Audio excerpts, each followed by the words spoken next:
This is breaking news. A famous singer, her daughter, and a novelist take on American Idol. In Jennifer Weiner's latest novel, The Griffin Sisters' Greatest Hits, the best-selling author invents an unusual scenario. Two sisters in a fictional early 2000s pop duo, one bearing a notable likeness to singer Carnie Wilson, are asked to perform with Cherry, their 18-year-old niece and daughter, who is competing on an American Idol-like show. Completely by coincidence, Lola Bonfiglio, the actual 19-year-old daughter and niece of Carnie and Wendy Wilson, recently sang alongside her famous mother and aunt as a hopeful trying out on the real American Idol. The trio sang the 1990 Wilson Phillips hit Hold On, with Bonfiglio performing the part in place of third bandmate Chynna Phillips. You start thinking that you're actually controlling reality, jokes Weiner, adding that she had no contact with any of the players involved while writing the book, which she finished last year. She learned about the coincidence from her agent. Fiction can be oddly prescient. The novelist Jules Verne predicted a moon landing in 1865's, from the Earth to the Moon, more than a century before Apollo 11 made it a reality. In the 1898 novella Futility, Morgan Robertson told the story of an unsinkable ocean liner named Titan that hits an iceberg in the North Atlantic and takes down multitudes. After the actual Titanic went down in 1912, the book was renamed Futility, or The Wreck of the Titan. In early 2020, Lawrence Wright's eerily prophetic pandemic thriller, The End of October, landed in stores just as COVID-19 was wreaking havoc around the globe. Weiner, who often writes about body image, was drawn to Carnie Wilson as one of the inspirations for the singer Cassie in her novel. Wilson has openly discussed her own struggles, including with her weight, and she was at times cruelly dissected by the public.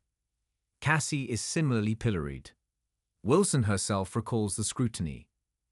If I scroll either on the internet or even in the magazines back in the day, and they said, you know, Carnie Wilson, the fat chick from Wilson Phillips, I would feel it in my gut, in my heart, and it was like a stab wound, and I go, oh, that hurts. Like it reminds me of being teased as a child, says Wilson, 56. But then, moments later, I'd be like, who cares what they think? It doesn't matter if they're mean. The nature of 1990s celebrity, sisterhood, and singing competitions were on Weiner's mind as she wrote the book. After treating celebrities like they are larger than life and less than human, the author says there's something about the next generation setting things right that she finds significant. They get called Nepo babies and laughed at and dismissed. But I do think for some of them, there's this impulse of, I want things to be better, says Weiner. Bonfiglio says she was more focused on proving herself than settling any scores, adding that singing for the American Idol judges on TV was one of the scariest things I've ever done in my life. The joint performance of Hold On made Judge Carrie Underwood mouthing the words. Then came Bonfiglio's actual audition, where she sang Casey Musgrave's Rainbow solo. The judges, who praised her voice and voted her onto the show, warned her that the competition would require more belting. Fact splits from fiction in what happened next. Online critics accused Bonfiglio of using her famous family to unfair advantage. Then she got cut with a swath of contestants. Another celebrity child fared better.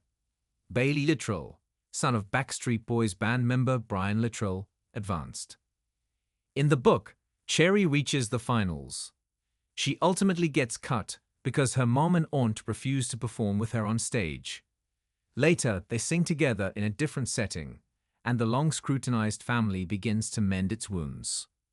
Wilson, whose father is Brian Wilson of the Beach Boys, has seen her own relatives used for tabloid fodder.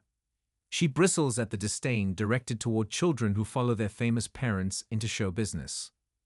I feel like I was born to sing, and Lola feels like she's born to sing. And I just think people are going to be so quick to judge and make these ridiculous assumptions, she says.